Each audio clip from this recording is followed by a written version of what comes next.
Est-ce qu'on est entrepreneur? Est-ce qu'on le devient? Un peu le mindset d'entrepreneur, comment est-ce que tu te positionnes là-dessus? Bonne question. En effet, je pense que c'est un état d'esprit, mais je pense pas que c'est quelque chose forcément qui vient d'un milieu spécifique, une formation spécifique. Je pense que c'est juste une mentalité de quelqu'un qui est extrêmement débrouillard, qui adore trouver des solutions, qui est hyper optimiste, qui ne lâche rien. En fait, c'est vraiment ça le mindset d'entrepreneur. Donc, c'est pas forcément quelqu'un qui, évidemment, si on sait bien pitcher, bien parler, inspirer les gens, ça aide parce qu'il va falloir vendre, il va falloir convaincre, et pas juste ses clients, mais aussi les gens qui vont travailler pour lui ou elle. Donc c'est un peu un ensemble de tous ces éléments-là. Mais je pense que ça, par exemple, à Station F, on a un programme pour ce qu'on appelle le Fighters Programme, et c'est pour les entrepreneurs des milieux défavorisés ou des différents milieux sociaux. Et ce que je constate, c'est que parfois, c'est des gens qui arrivent même plus vite et plus rapidement parce que c'est juste la mentalité. C'est pas forcément.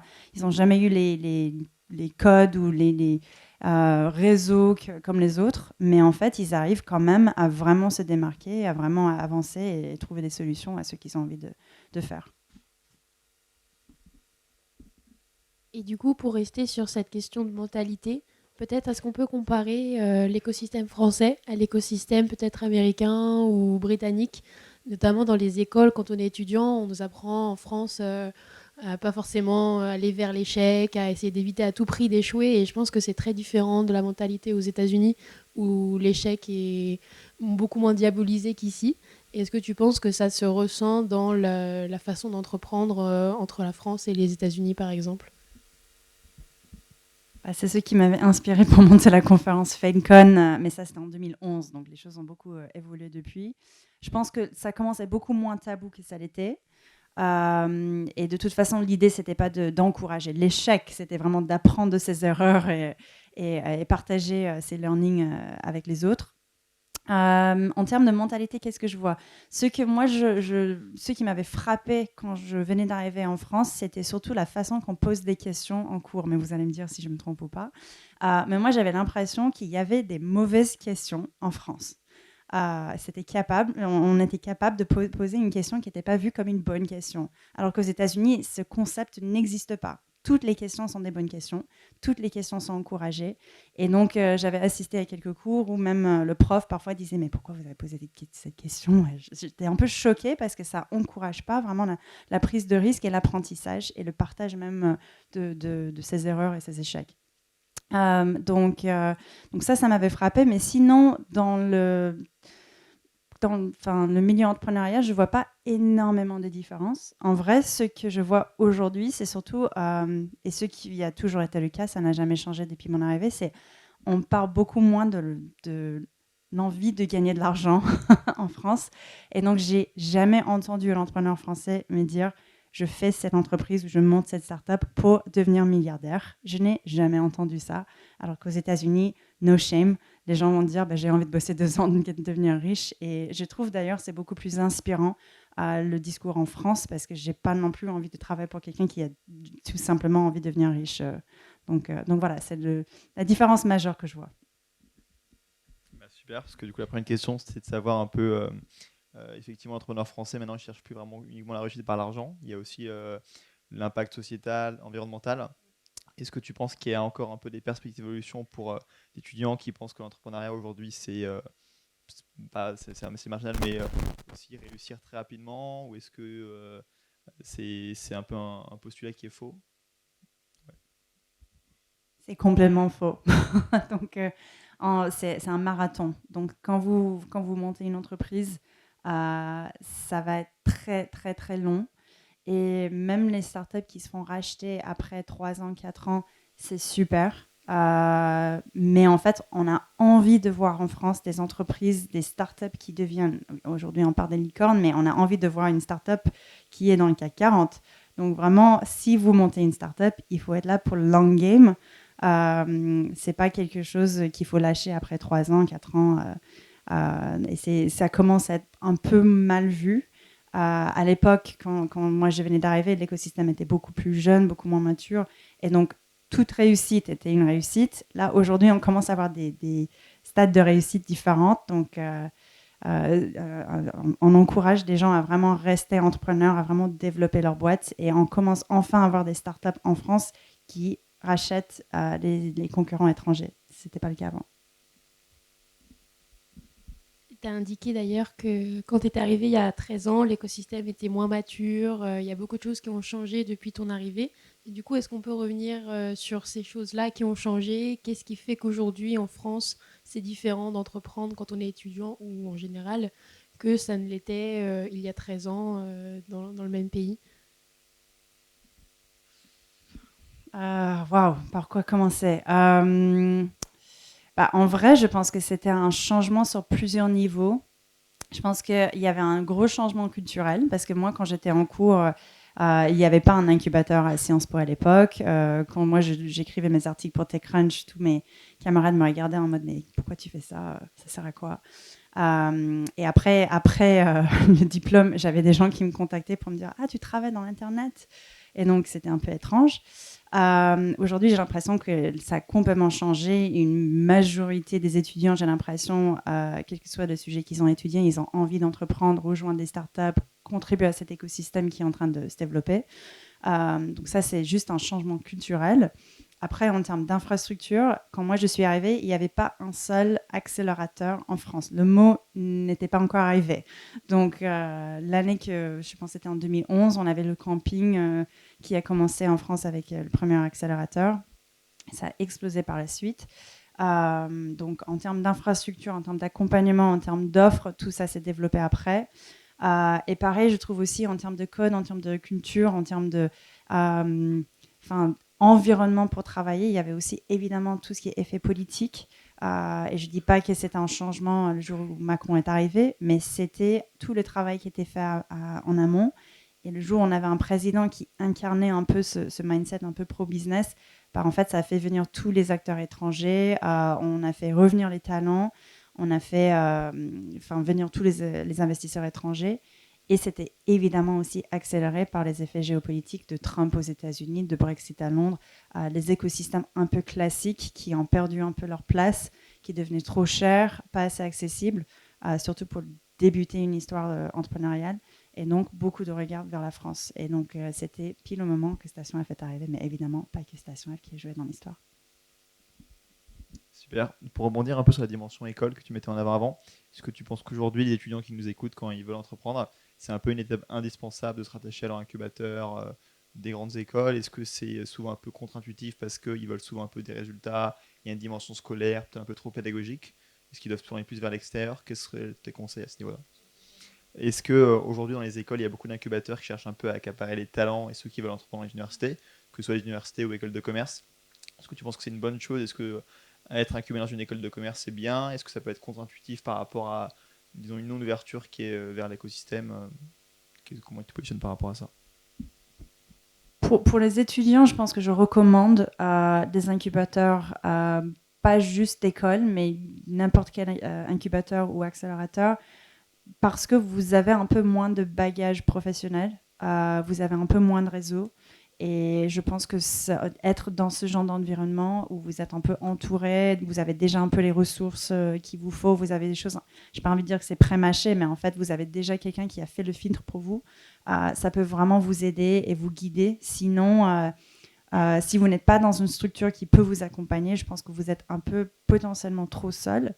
Mais ça dépend aussi avec qui vous êtes en train de construire la startup. Donc parfois, on a eu une histoire à Station F, au début de Station F d'ailleurs, une start-up fondée par une femme de moins de 30 ans avec un homme de plus de 45 ans. Et cette start-up s'est fait racheter par SAP après 6 mois à Station F. Mais encore une fois, je pense que c'était le binôme à quelqu'un un peu moins expérimenté, quelqu'un plus expérimenté qui a fait que l'histoire a bien marché.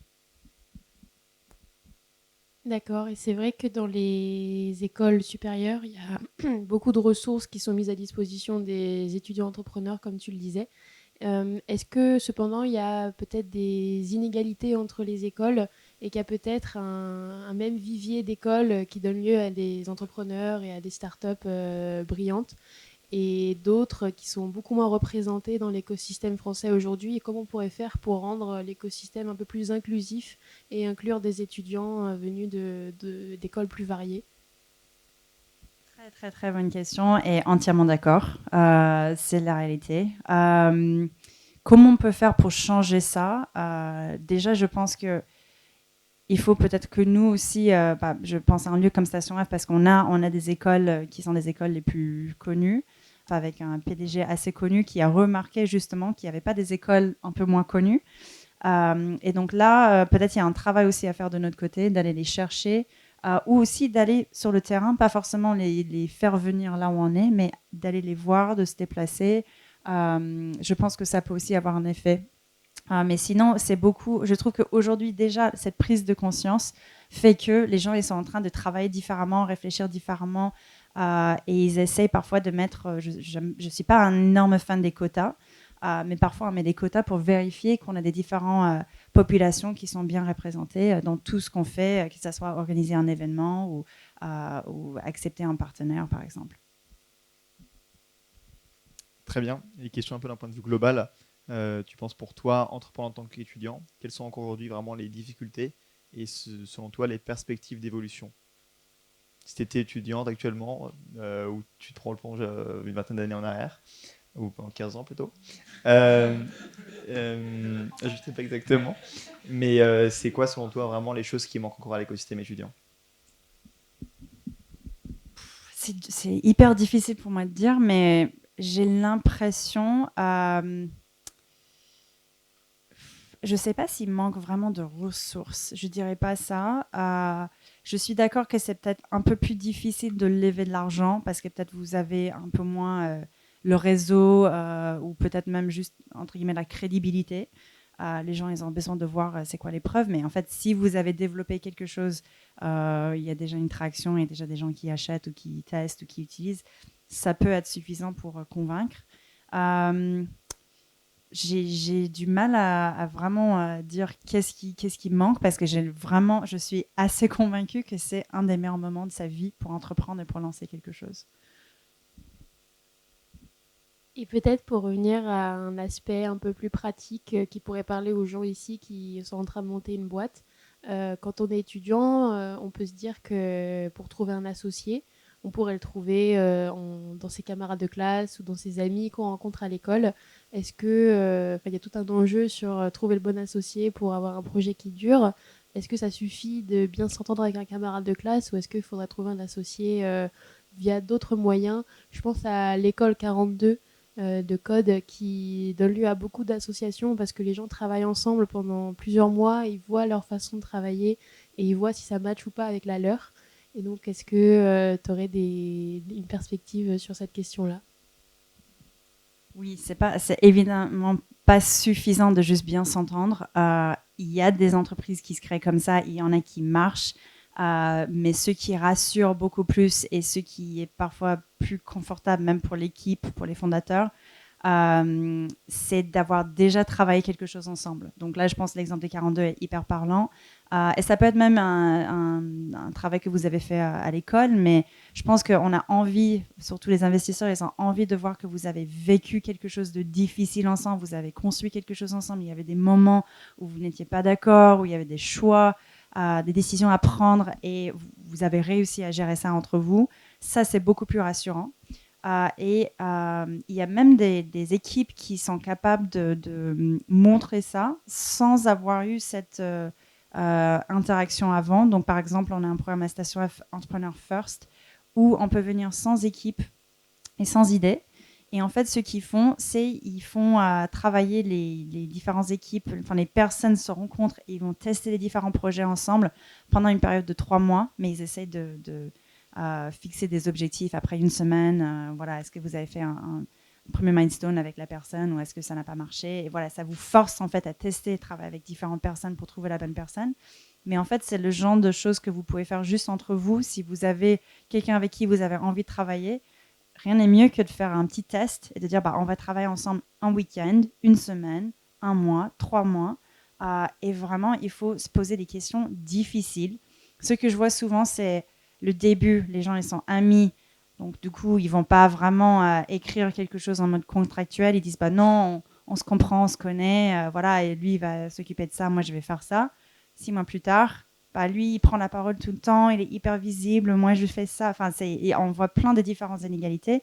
Et aussi, il y aura un jour forcément où quelqu'un va avoir une vie familiale un peu différente de l'autre. Ça va aussi poser pas mal de problèmes et de soucis. Donc, je pense que c'est les questions qu'il faut se poser et assez rapidement au début être tranché assez rapidement au début de l'histoire.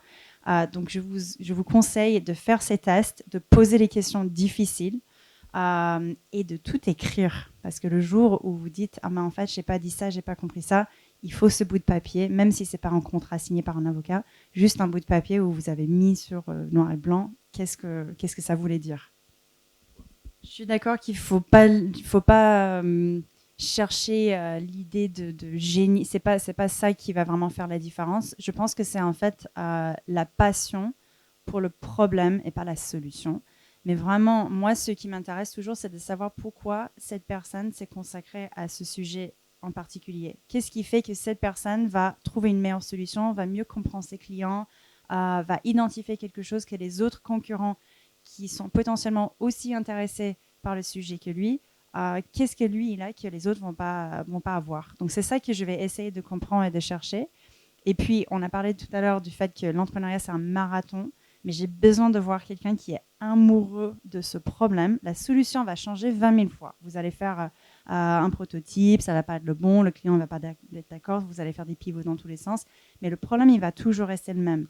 J'ai besoin de voir que quelqu'un adore ce problème, a envie de se lever tous les jours, a un lien fort avec le problème, avec ce challenge spécifique. C'est vraiment ça qui fait la différence, je trouve.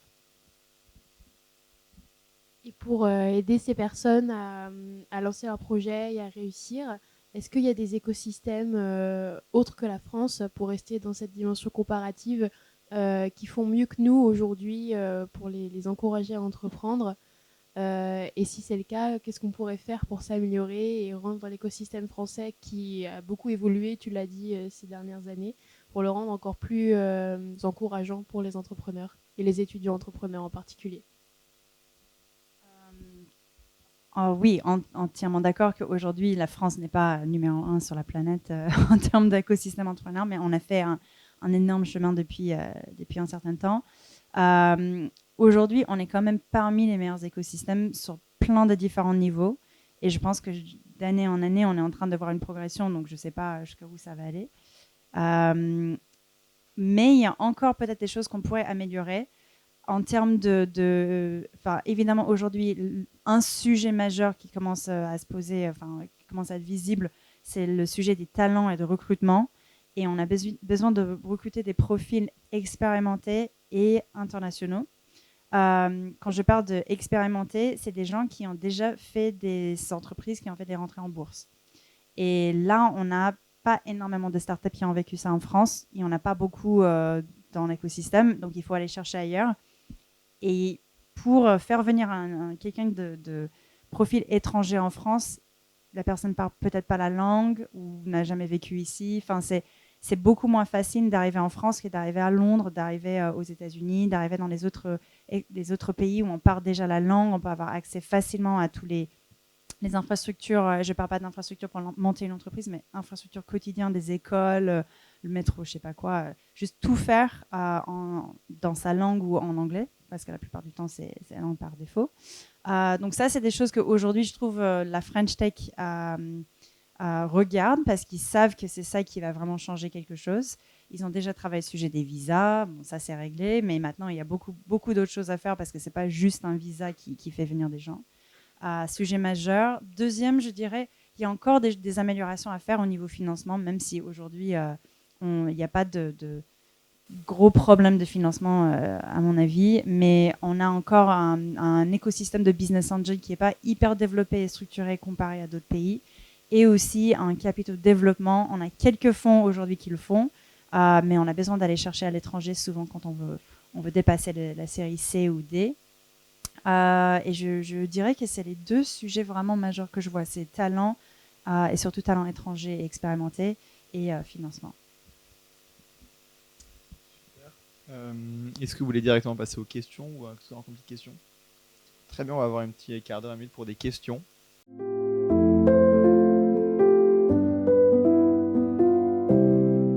Malgré tous les efforts, malgré toutes les discussions et les chartes consignes qu'on va faire ceci, cela pour arriver à tant %, en fait, il faut parfois mettre quelque chose qui oblige les gens à chercher ailleurs, à chercher les profils. C'est marrant parce que tu as formulé la question d'une façon qui peut sous-entendre que parfois ces initiatives valorisent pas vraiment la sélection de la femme ou l'entrepreneur. C'est plus, voilà, tu es là parce que tu es une femme. Et c'est justement pour ça que j'étais pas fan de l'idée des quotas. En revanche, ce qu'on constate, c'est que, en fait, vu que surtout tout ce qui va de financement, c'est très basé sur le réseau, les gens qui ont fait les mêmes écoles, et en fait, les fonds, ils cherchent à répliquer les modèles qu'ils connaissent qui marchent. C'est un algorithme. Donc, en fait, on a déjà vu un entrepreneur de telle école avec tel profil qui a fait ça, ça a marché. Donc, la prochaine fois qu'ils tombent sur exactement le même profil, ils vont financer. Ça aide pas la diversité. Donc, en fait, c'est pour ça que je trouve pour eux, surtout, les quotas, c'est obligé. Après, ce que je vois aussi, c'est que on commence à voir que les consommateurs et les talents, ils ont le choix aujourd'hui. Vu que les startups en avaient beaucoup d'argent, c'est plus vraiment que le salaire qui compte. Donc, en fait, les personnes qui vont rejoindre les startups, ils vont pouvoir aussi choisir les startups qui représentent leurs valeurs. Et souvent, la diversité, ça joue là-dedans. Donc, je commence à voir aussi des entrepreneurs que depuis la création, ils vont chercher à intégrer la diversité dans les fondateurs, dans le cap table, dans les premiers investisseurs. Ils cherchent ça. Ce qui est très intéressant, c'est que ça vient d'en bas, des entrepreneurs et des équipes, ensuite un peu les investisseurs, mais pas vraiment des LP ou les fonds des fonds. Et je pense que si ça venait vraiment de là, tout pouvait changer du jour au lendemain. Donc, si on avait des LP qui étaient obligés à rendre des comptes, à montrer qu'eux, ils respectaient la diversité, du coup, les fonds aussi, et du coup, les entrepreneurs aussi, et ça pourrait très, très bien fonctionner.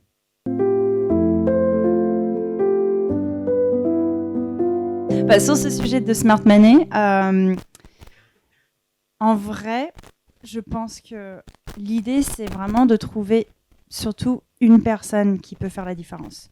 Et si cette personne peut contribuer 1 000 euros, 3 000 euros, et tu as quelqu'un en face qui peut être un peu moins smart et avec un plus gros chèque, je mettrai les deux ensemble.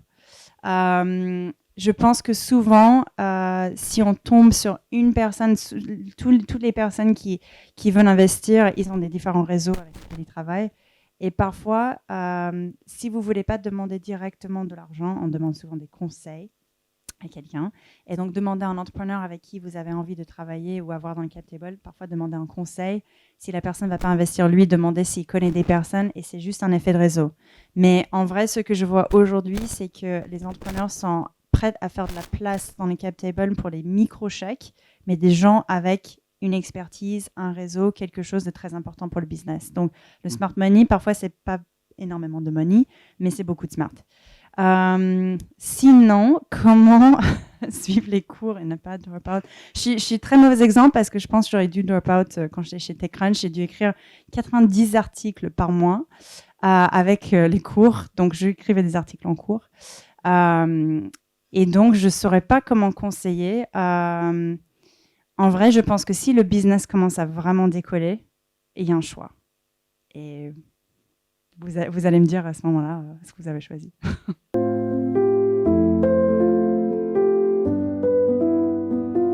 Je pense qu'un jour, on arrivera au moment où entrepreneuriat impact est juste entrepreneuriat tout court. Mais ça va prendre énormément de temps. Mais je vois beaucoup d'indicateurs qui font qu'on est en train d'aller dans cette direction naturellement. Parce que les consommateurs, ils préfèrent des entreprises impact, parce que le talent, ils préfèrent des entreprises avec des missions et des valeurs. Et les investisseurs, ils suivent tout ça. Mais ça va prendre du temps. Après, je pense qu'il commence à avoir aussi des indicateurs qu'on voit que certains fonds, parfois, ils les prennent en compte ou ils vont regarder quand même le statut B Corp, qui regarde plusieurs critères de la gestion de la société jusqu'à est-ce que l'activité de l'entreprise a un impact positif. J'adore B Corp, mais B Corp est extrêmement lourd en procédure pour une entreprise qui vient juste de se démarrer. Mais peut-être un jour, ils vont faire un truc très light pour les startups et un vrai B Corp quand les startups arrivent à avoir les moyens de vraiment avoir le label. Sinon, je ne sais plus comment ça s'appelle en français, les SDGs des Nations Unies. Merci. Merci. Les objectifs de développement durable. Ça commence à être assez utilisé par les fonds qui commencent à regarder, impliquer ces critères dans les choix. Donc, j'ai pas vu énormément de fonds qui sont dans cette direction, mais il y en a qui existent. Et je pense que petit à petit, les fonds vont être obligés à avoir au moins quelques éléments qui regardent, parce que si la tendance va dans cette direction-là, les moins sexy vont pas les avoir. Donc, voilà, pour avoir les bons deals, il faut suivre.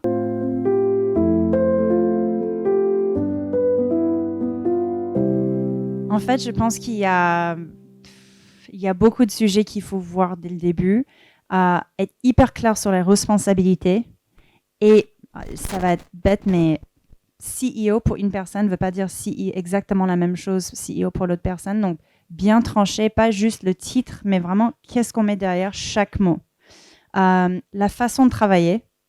Parfois, les gens sont sensibles de est-ce qu'on passe toute la journée au bureau? Est-ce que toi, si tu pars à 13h, je sais pas, pour aller faire un truc et tu reviens jamais, est-ce que ça me fâche? C'est vraiment tous les éléments qui peuvent créer des frictions, des tensions. La façon de prendre des décisions. Est-ce qu'il y a des décisions qu'une personne peut prendre sans consulter l'autre? Tout ce genre de choses. Si un jour on est confronté à, je sais pas, si on démarre la boîte et personne n'est payé, et un jour on peut payer une personne, comment on décide qui ça va être? Je suis juste en train de me rappeler de tous les problèmes que j'ai entendus. Et sinon aussi les histoires perso. Si quelqu'un a envie de, je sais pas, prend un mois de vacances, est-ce que ça pose problème? Enfin, vraiment, c'est ces sujets-là qui peuvent être compliqués. C'est un peu moins, je trouve, sur la stratégie, mais peut-être aussi si on a une offre de rachat après 3 ans, est-ce que tu es pour, est-ce que tu es contre? Évidemment, ça va évoluer, mais c'est bien de commencer à aborder ça depuis le début.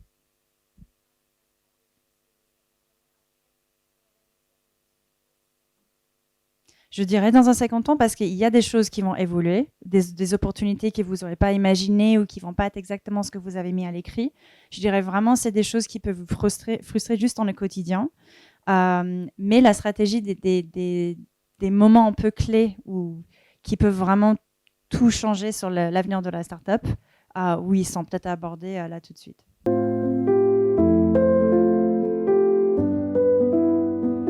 C'est marrant parce que quand les gens viennent à Station F, ils ont déjà un peu les clichés, les images de qu'est-ce qu'un entrepreneur en tête.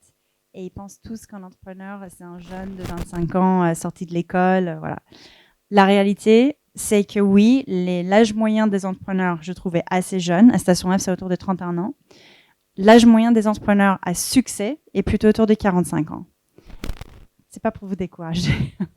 C'est aussi pour vous rappeler que c'est un marathon, mais aussi pour vous montrer que parfois les entrepreneurs qui ont déjà une première expérience, un peu de bagage professionnel, ça les crédibilise, ça donne des éléments que les autres ils n'ont pas. Donc si vous n'avez pas l'idée là tout de suite et qui vous dit il faut y aller, peut-être une première expérience c'est pas une mauvaise idée. Et c'est pas que moi qui le dis, Ben Horowitz, le partenaire chez Andreessen Horowitz, il l'encourage aussi.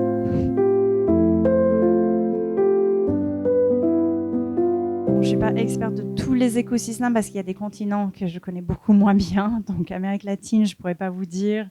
En Afrique, pas hyper bien, mais beaucoup de gens ils disent que Kenya, c'est le marché le plus crédible, le plus développé, mais je pense qu'il y a plein de marchés aussi.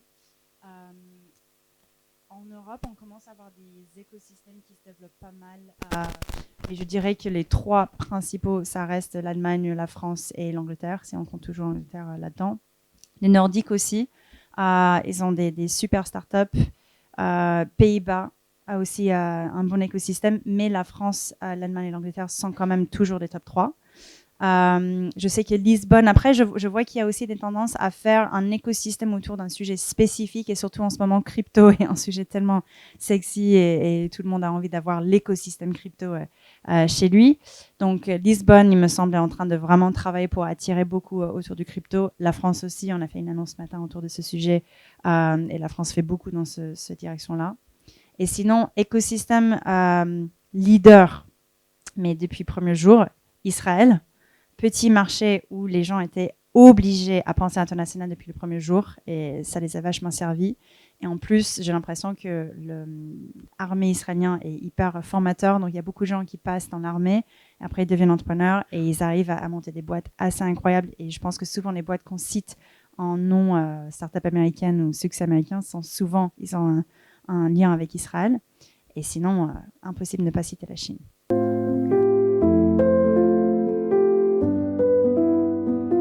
Sur les premières années, on était beaucoup sur... C'était un peu les années bêta-test. On voulait voir si ça marchait, si les gens y venaient, si après un an, ils étaient toujours là, si les partenaires ils allaient être contents de travailler parfois face à leurs concurrents. Donc après 5 ans, on peut dire que oui, le modèle, il marche, la demande est toujours là. Il y a des partenaires qu'on a renouvelés, des sujets qu'on a dû lancer parce que ce n'était pas Web3 quand on a commencé Station F, le mot n'existait pas. Mais avec le temps, on commence à voir qu'il y a pas mal d'axes de développement. Donc là, on a un peu validé la base. Et là, il y a plein de différentes directions qu'on peut prendre. International a toujours été un gros sujet pour nous. On est sollicité depuis le premier jour par plein de différents pays. Il y a souvent un président, un premier ministre, quelqu'un qui passe à Station F, qui voit le bâtiment, qui dit « Ah, je veux le même chose chez moi ». Il rentre dans son pays, il annonce « On a déjà eu » et Station C en Colombie, Station T en Tunisie. Et j'ai reçu même des CV. Et j'ai dit non, c'est pas moi qui lance, c'est eux. Mais on commence à voir vraiment, il y a une énorme tendance aussi parce que l'histoire du bâtiment, on est dans un monument historique qui pouvait pas être touché, mais il n'y avait pas des milliers de choses à faire avec un bâtiment comme Station F. Et donc, même avant que nous, on arrive dans le bâtiment, c'était pas très utilisé. Je pense que défilé de mode de temps en temps, peut-être un événement. Et sinon, c'était quand même hyper dommage d'avoir un espace de 34 000 m² dans le centre de Paris où on fait rien. Donc, l'autre option pour Station F, et je rigole pas, c'était parking, qui a été hyper dommage. Et donc là, j'imagine qu'il y a plein de pays en fait qui ont un peu ces mêmes problématiques. Ils ont des bâtiments, parfois des usines qui ne sont pas utilisées depuis des années. Et là, ils trouvent que maintenant, voilà, il y a une nouvelle dynamique. Les gens, ils ont envie d'entreprendre parfois dans des espaces un peu différents. Et donc, on voit vraiment cette tendance arriver. Autre axe de développement, c'est la plateforme qu'on a à Station F. Donc, vous avez peut-être entendu parler, on a une plateforme qu'on développe dans l'équipe qui s'appelle HAL. Au début, c'était pour réserver sa salle de réunion, inviter ses guests, on peut juste gérer sa vie dans le bâtiment. On a vu même avant Covid que l'usage du bâtiment, c'est pas une expérience qui est que en présentiel. Donc là, c'est vraiment comment on crée une communauté avec un outil adapté pour une expérience vraiment hybride. Et ça pourrait être aussi quelque chose qu'on pourrait développer en dehors des murs de Station F. On a lancé déjà un premier programme en ligne l'année dernière, mais l'idée, c'est aussi d'enrichir la gamme de choses qu'on propose en ligne. Et j'oublie une dernière chose. Ah oui, c'est les projets de développement, je vais dire imposés, parce que Xavier, il achète parfois des espaces autour de Station F.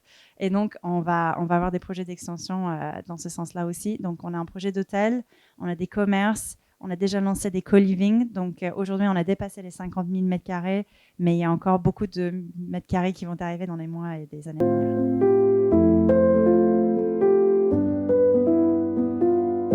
Super. L'idée d'origine, c'était quand vous cherchez un programme, quel que soit votre secteur, stade de maturité, et si vous avez envie que ça soit gratuit, payant, donner du capital, il y a un modèle qui peut vous correspondre à Station F.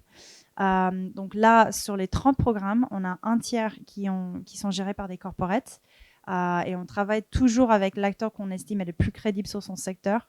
Donc LVMH pour tout ce qui est luxe, L'Oréal pour tout ce qui est cosmétique, Microsoft, ils ont repositionné récemment sur Green Tech, mais à l'origine c'était intelligence artificielle.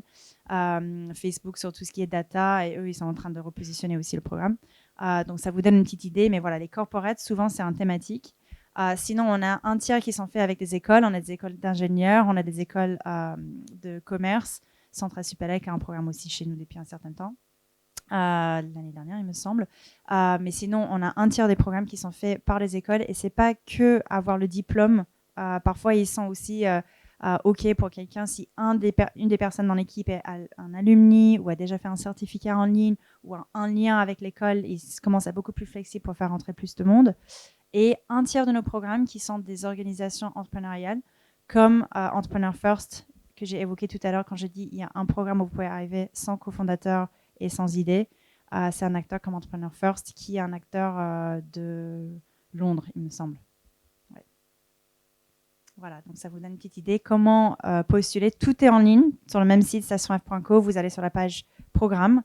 Il me semble qu'on a mis des filtres pour pouvoir voir les dates. Donc, vous pouvez filtrer par date, vous pouvez filtrer par secteur, vous pouvez filtrer par gratuit, payant, le modèle que vous avez envie de trouver.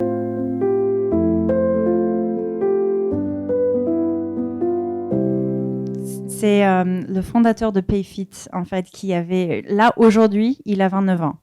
Donc, il a commencé extrêmement jeune. Je pense qu'à 22 ans, il avait commencé.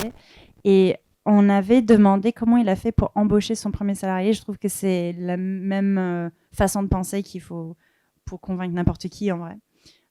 Il a dit, en fait, la première personne que je voulais embaucher, j'avais pas d'argent.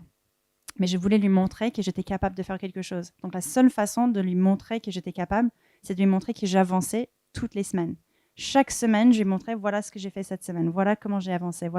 Et je pense que parfois, on pense qu'il faut crédibiliser avec, je sais pas, quelqu'un de plus crédible qui est derrière nous, mais parfois, juste en faisant quelque chose, ça peut les rassurer, en montrant que, voilà, je sais déjà avancer, regarde ce que j'ai déjà fait. Ça peut montrer aussi l'envie de travailler ensemble.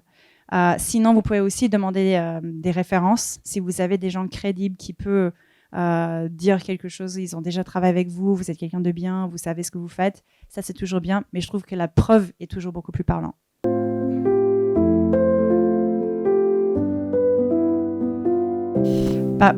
Parfois, vous allez juste épuiser toutes les ressources que vous avez. Et ça, c'est assez commun. En fait, il y a beaucoup de gens qui arrivent. J'ai un mois de salaire devant moi pour mes équipes, ou j'ai plus de ressources après X date. Voilà. En revanche, je trouve que moi, j'ai toujours fait attention aux choses qui sont récurrentes. Donc, même pour Station F, la façon qu'on a designé Station F, c'était les 2-3 premiers mois, j'ai passé un tour dans l'écosystème, j'ai parlé avec tous les entrepreneurs, journalistes, corporate, toutes les personnes que je connaissais. Je demandais les différents avis, qu'est-ce qui marche dans l'écosystème, qu'est-ce qui manque, qu'est-ce qu'il faut faire, pas faire.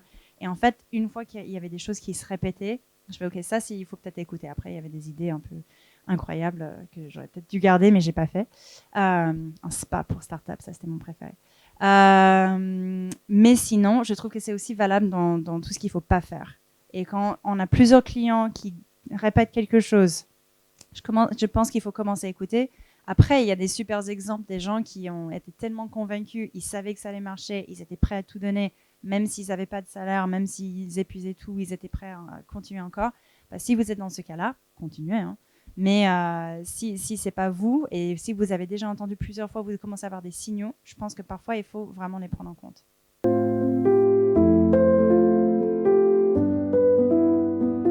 Toujours des marchés à aller tout refaire. Et je pense, j'arrive peut-être même plus à les identifier parce qu'on a l'impression qu'il y a tous les marchés qui existent. Mais parfois, les gens, ils arrivent, ils font, moi, j'ai lancé ce projet. Récemment, par exemple, on commençait à parler même des sous-thèmes dans le HR Tech. Donc, quelqu'un me dit, moi, je suis une boîte de Comp Tech. Je fais, ah, d'accord, ok, je ne savais pas que ça existait. Donc, en fait, il y a tellement de thématiques. Après, je trouve qu'en termes d'évangélisation, là, le Web 3, ce truc, il va falloir le comprendre, il va falloir le suivre. Là, il y a énormément d'incompréhension. Et ce qui est assez... ça peut être problématique si ça commence à créer vraiment des clivages au sein des populations. S'il y a des gens dans le milieu startup qui parlent ce langage et personne ne comprend, et qu'est-ce qu'ils font? Est-ce que ça sert vraiment à quelque chose? Et une autre population qui dit, nous, on a des problèmes, mais personne ne s'adresse à nous, personne ne parle notre langage, là, il y a vraiment un problème. Et c'était un peu ce qui s'est passé au moment des Gilets jaunes. Les journalistes commençaient à me demander, mais est-ce que Gilets jaunes et le monde des startups est complètement opposé? Je dis non. En fait, si vous voyez le monde comme ça, c'est qu'on a échoué en tant qu'entrepreneur. S'ils ont des problèmes, il faut trouver des solutions. Il n'y a pas mieux qu'eux pour nous dire comment faire. Donc voilà, je pense qu'il faut toujours aller vers là où il y a des problèmes. Et sinon, il faut souvent aussi regarder les marchés les plus archaïques. J'ai plus d'exemples en tête, mais il y avait un super investisseur qui travaillait pour le Founders Fund avec Peter Thiel qui était passé à Paris, qui disait, mais en fait, il faut regarder le marché qui n'a pas changé depuis des années. Des trucs où tu dis, en fait, ils ont encore des archives en papier, je sais pas, ils ont encore des machines qu'ils n'ont pas updatées depuis des années. Là, il faut aller. Donc, je vous conseille d'aller. Voilà, exactement. Il faut aller dans ce sens-là. Tu veux savoir quel secteur et quelle idée? Ok, d'accord. Le secteur, c'est le secteur où tu es le plus passionné, toi. Et l'idée, je ne peux pas te donner. Parce que je vais le faire un jour.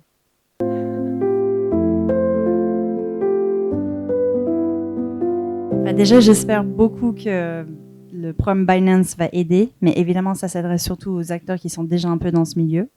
Mon conseil, c'est pour la culture générale, je trouve que c'est bien de se former un petit peu. Et je commence à voir qu'il y a plein de gens qui commencent à être un peu gourous du sujet, ils publient. Après, on voit aussi beaucoup de contenus qui disent « it's bullshit » et ça va pas durer, c'est un effet de bulle et effet de mode, et voilà. C'est intéressant de comprendre les deux arguments. Parce qu'il y a énormément de croyances autour de tout ce qui est décentralisation et ça va finir par arriver, mais aussi des gens qui disent mais non, c'est impossible, comment on peut changer les structures actuelles. Donc voilà, je pense que vraiment il faut lire les deux côtés pour comprendre un peu de quoi il s'agit. Et après, je pense aussi qu'il y a beaucoup de choses qu'on ne sait pas encore, on a juste envie de créer pour voir, et je trouve on a trouvé un peu une façon de s'inspirer avec ce sujet. Donc c'est top si ça peut créer beaucoup plus de créativité, beaucoup plus de création. Mais je conseille de juste regarder un minimum. Pour se former, je ne sais pas si j'ai des gens spécifiques que je recommande. Je vais réfléchir si je pense à quelqu'un de spécifique autour de ce sujet.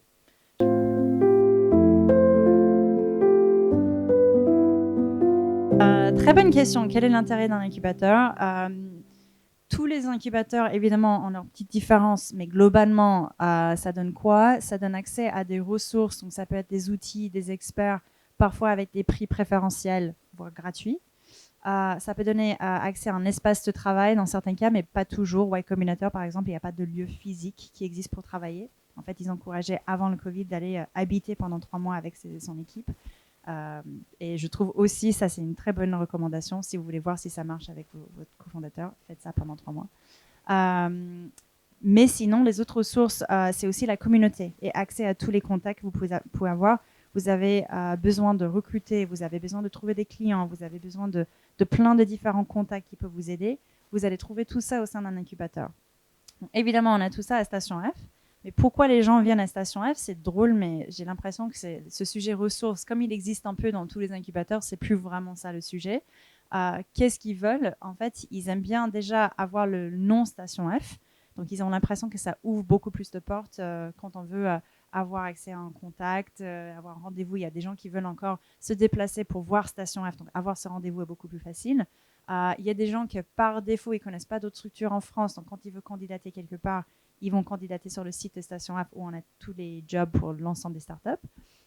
Ou sinon, ça commence à être un peu anecdotique, mais on a tellement de personnes de haut niveau qui passent à Station F, des présidents, des PDG, des journalistes, des investisseurs, qu'en fait, on commence à dire, si vous avez envie de rencontrer quelqu'un dans votre pays d'origine, vous avez plus de chances d'avoir cette personne à Station F que dans votre pays d'origine.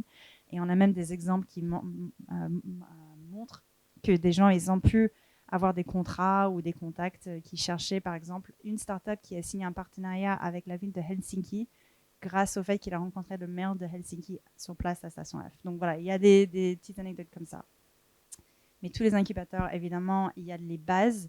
Et pourquoi je les conseille, c'est surtout pour le réseau. Parce que vous avez besoin de contacts. Et ce programme, par exemple, où on peut arriver sans idée et sans cofondateur, un des plus gros challenges, c'est trouver son cofondateur et trouver son idée. Et il t'aide à faire ça. Et il te paye.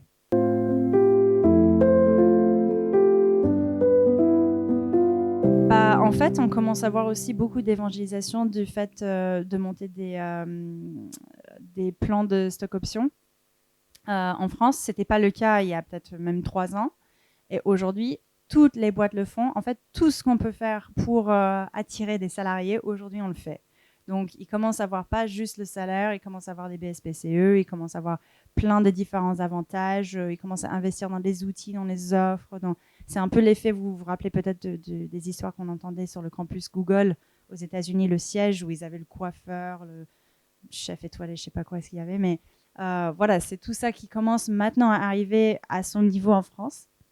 Donc oui, je trouve qu'aujourd'hui, la démocratisation et le partage de valeurs avec ces équipes commence à être bien instauré dans les startups.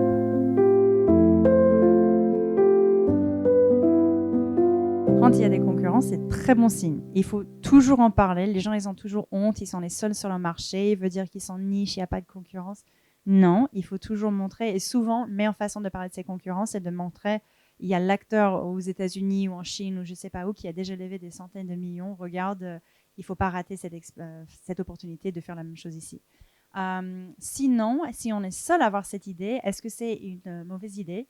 Non, mais c'est potentiellement un peu plus risqué. Mais vous n'avez pas non plus la garantie que vous êtes seul avant d'être lancé et de voir s'il y a d'autres acteurs comme vous.